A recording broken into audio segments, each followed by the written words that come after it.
Hey guys, welcome back to the channel. So today I'm just going to go over what I watched during spooky season. Everything that I haven't talked about, like the previous couple of videos where I went over like suggestions. Those aren't going to be in this video. So I think I have, can I count here? 1, 2, 3, 4, 5, 6, 7, 12 different movies. A lot of these I've seen before, just different versions of them, like 4K upgrades and whatnot. So I'm going to start with one that I hadn't seen before. It's the TerraVision release of Hell's Highway. 4 college friends, 1 hitchhiker, the road trip to hell. This was a fun watch. Basically, I dropped the slipcover. Hang on. Alright, so this is a film directed by Jeff Leroy, starring Phoebe Dollar. She is the hitchhiker in this movie. Basically, it's about these 4 college kids. They are taking a road trip on Hell's Highway, and they come across this hitchhiker. Well, there's a lot going on with her, but there's a big twist at the end. I'm not going to tell you the twist at the end if you guys want to check it out for yourself. Her name is Lucinda, which is like the female version of Lucifer. Yeah, she's not what you'd think she is. She is obviously a killer. But like I said, there is a twist at the end of the movie, which I did not see coming. Because I went into this blind. I didn't read any reviews or anything like that. So, but yeah, it's a very interesting movie. Low budget, yeah. It's from 2002. It's only 70 minutes. But I had fun with this. As you can see on the back there, there's a scene where somebody's head gets pretty much shot off completely. It's kind of gross, but kind of cool at the same time. Interior artwork, you do have the disc's pretty cool, and then you have like a some sort of like devil in the behind it, so that's cool. You can get this on TerraVision's website. I'm not sure if the slipcover is still available or not, but it might be. So Hell's Highway, pretty cool stuff. I recommend it. Next one here I've seen like 3 times already. I always watch it every spooky season. Scary Movie from 1991. Has nothing to do with the Scary Movie franchise. This is it's not shot on video or anything. It's just it was filmed on a 16 millimeter. 82 minutes. This was, crap, who directed this? Oh yeah, Daniel Erickson and Joseph. Oh no, Daniel Erickson only directed this. So pretty much you have this one guy. What the hell is his name? Warren. This guy here. He's a big nerd. He gets scared easily. He's at this haunt spook house thing in Texas, I believe is where it takes place. Yeah. He thinks something sinister is going on. He thinks there's like some sort of what the hell is it? I think there's some sort of guy who escaped from the mental institution there. He's trying to kill people. But but people think, it's all in his head. But you're gonna have to watch it to see that. But it's a fun movie. Definitely recommend it. It is low budget again, but it's got some cool like haunt. Whenever you go to a haunt, I just like the way the set looked and everything. And this guy here is pretty creepy too. You can tell right there. Yeah, pretty creepy stuff. Another one I recommend for spooky season for anytime really. This one was a first time watch. This is from ROJE and Shudder, and that is a film called OffSeon from 2021. 84 minutes. This lady, her mom had previously died years ago. Apparently her grave site was vandalized, so she had to go to the island to take care of it. during the off season, and you don't go to this place during the off season. As you can see there, the townspeople are very strange, if you will, to use a better word than that. Yeah, island is closed during the off season, bridges raised until spring, leave her stranded there, and the townspeople are pretty creepy, if you know what I mean. But yeah, there's obviously something not right at the small town, and I suggest you guys watch this to figure that out. This is a Mickey Keating film. The lead actress in here is, I believe, Jocelyn Donahue. Richard Brake's in here as well, so that's a familiar name. Yeah, so definitely check that one out too. Here's one that you shouldn't check out. I turned this thing off like maybe 20 minutes in. It's a 76-minute movie. Got this really cheap on Amazon, so I don't suggest you guys watch this. This is Tales to Tell in the Dark. It's one of those Italian horror movies, but it's in English. It's an anthology, but don't watch this crap. It wasn't good. The acting's not good. The audio is terrible, at least from what I watched it on my 4K TV, 4K player. But basically, this is there's a couple different stories going on in here. A decomposing cleric showcases 3 short films of terror and mutilation. He's kind of like the Crypt Keeper, but not really. The Crypt Keeper is a lot better than this crap. A man, woman, and her pregnant daughter are escaping a countryside teemed with zombies until their van breaks down and they must survive on foot in a visceral homage to the Golden Age Italian zombie films. That was the best one in here. I watched that one completely. I had nothing wrong with that one. Another man is sliced to death by a woman in a hotel room, and 1 year later, another man named Janus seeks a room at the same inn and suffers a night of torment with only traces of a woman left at daybreak, whom he then meets at a nearby cemetery. I didn't care for that one. And the last one I skipped altogether. It was a series of texts interrupt a jogger who finds a murdered woman after being questioned by the phone. He returns home where bizarre events have already started to unfold. Yeah, I turned it off after the second one because I got bored. So, again, don't watch this. It's not good. That's from 2021. Directed by 2 Italian guys. I'm going to butcher their names too. Domiziano Cristofard and Lorenzo Dante Zandini. Yeah, I don't know. Watch the 4K upgrade of Nightmare on Elm Street. Highly recommend it. Very good. No issues with it at all. It wasn't too dark, like some people are saying. I enjoyed it. I enjoyed the movie. I'm sorry. Night of the Demon from 1983. This is a Bigfoot movie. Basically, it's just about these people go in the woods. He's there, and he's killing everybody in sight. It's pretty much a turn your brain off type movie, and that's all that it really is to me. I had fun with it though. It's pretty good. You get 2 Blu-rays here. One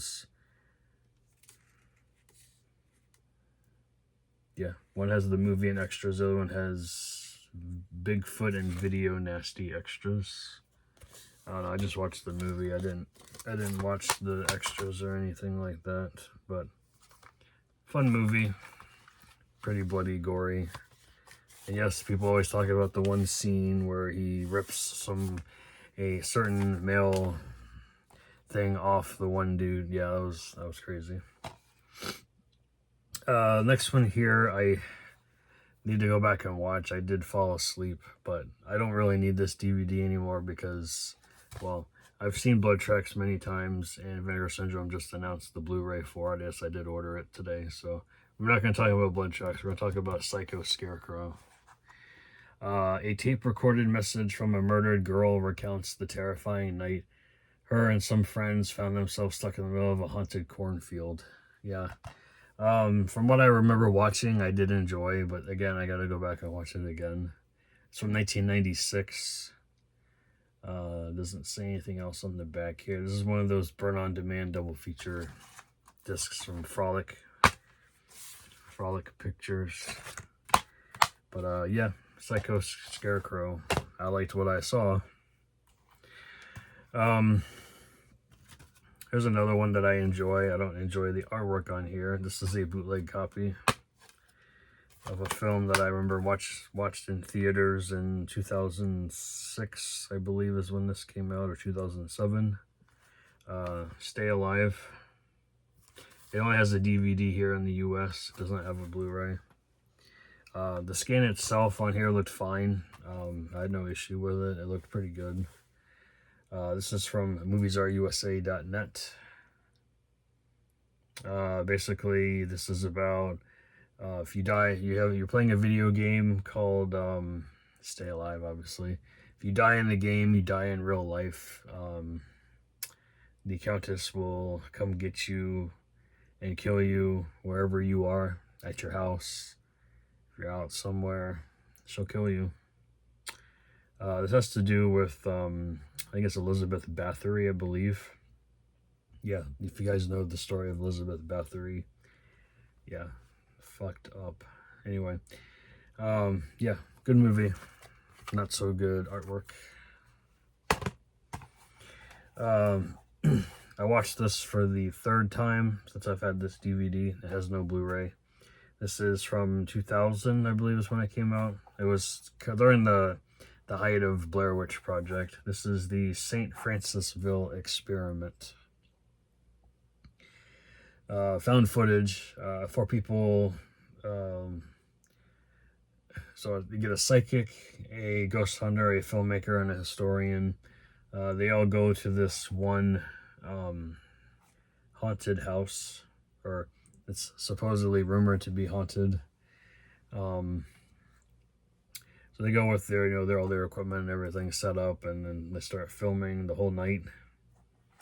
Yeah, it's pretty decent. I mean, for what it was from the time period anyway. It's kind of cheesy.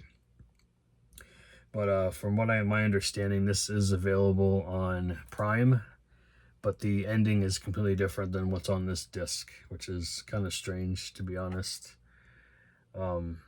But yeah, I haven't watched the Prime version. I've only watched this. But I had a friend message me on Instagram and told me that the ending on Prime is different than the one on the actual disc. I was like, that's weird.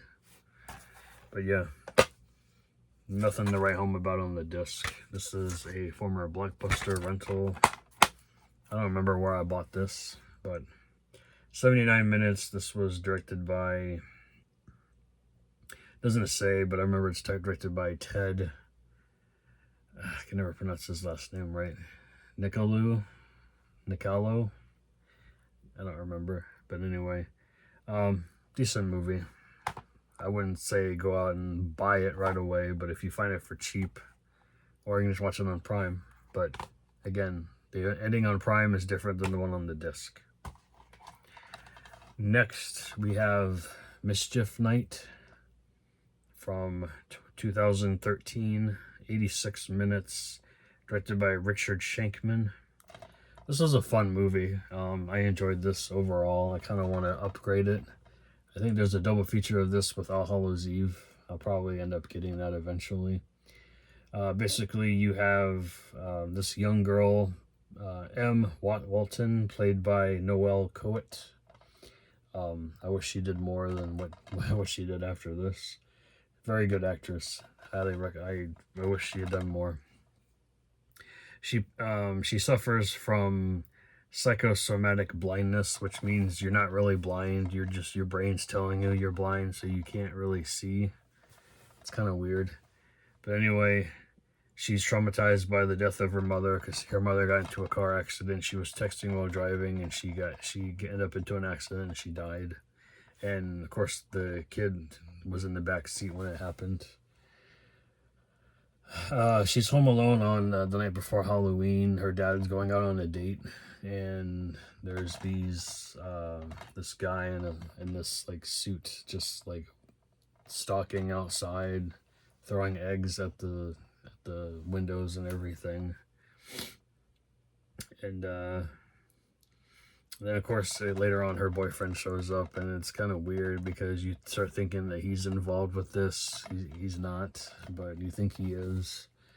And there's a lot of those couple twists and turns in this movie involving her father, and her aunt comes over as well to check on her and everything like that. And then you have a very small cameo by Richard Reel here toward the end of the movie. It's kind of weird. But yeah, highly recommend that one. Yes, I did get the 4K of Trick or Treat. I watched it the other night. Fantastic transfer. Highly recommend it. There's a bunch of new special features on here that were not on the Scream Factory Blu-ray. I haven't dug into them yet, but there's right there. I went ahead and reversed the artwork, so it's the original artwork underneath. You get the Blu-ray, or not, no, sorry, no Blu-ray, just the 4K. But you do get these cool little cards here. So you get the girl, you get Dylan Baker with one of the girls, Brian Cox right there, Sam there, the kids on the school bus. And then I guess Brian Cox with I guess that's the director, Michael Dougherty. And all of them have like the same back. They're all Sam. What else? There's a poster in here.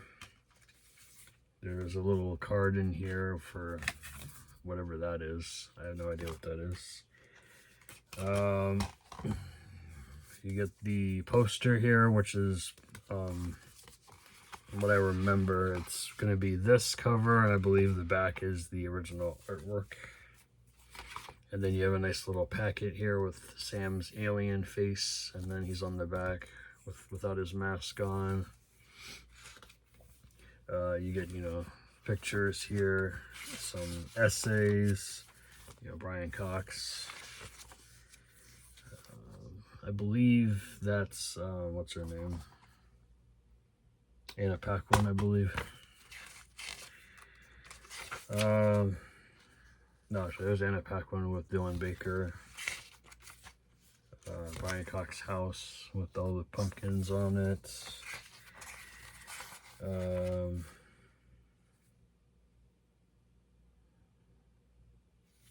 one guy in the beginning of the movie that when his stupid girlfriend gets killed. Dylan Baker. The other two girls. Anna Paquin. More essays. Dylan Baker and the fat kid outside the house. The one girl screaming. Brian Cox again. Dylan Baker and his kid with the fat kid's head. And yeah, that's it. So pretty cool stuff. I'm happy to have upgraded the Trick or Treat to 4K. Like I said, it's fantastic transfer. Highly recommend it. I'll put all these art cards back in here. If I can close this. I'll probably be showing this off tomorrow in my what's new to the collection video. I got a lot to show off too. It's like a massive stack. And then last night on Halloween night, I went ahead and just watched the WNUF Halloween special again. One of my favorites from Chris LaMartina. Pretty cool stuff. I definitely recommend this fake like news story type thing. Yeah. says we are experiencing technical difficulties on channel 28 WNUF. You get some lollipops here on the disc. This is another TerraVision release. And yeah, I just got in the sequel to this as well today, actually. So pretty cool. Definitely recommend you guys check out the WNUF Halloween special if you can. That is it, guys. That's everything I watched these past couple of weeks. Yeah, so let me know down below if you enjoyed any of these titles I talked about. If you haven't seen them, definitely check them out, except for that one title I told you about. Thanks for watching, and I will see you guys tomorrow. Take care. Bye.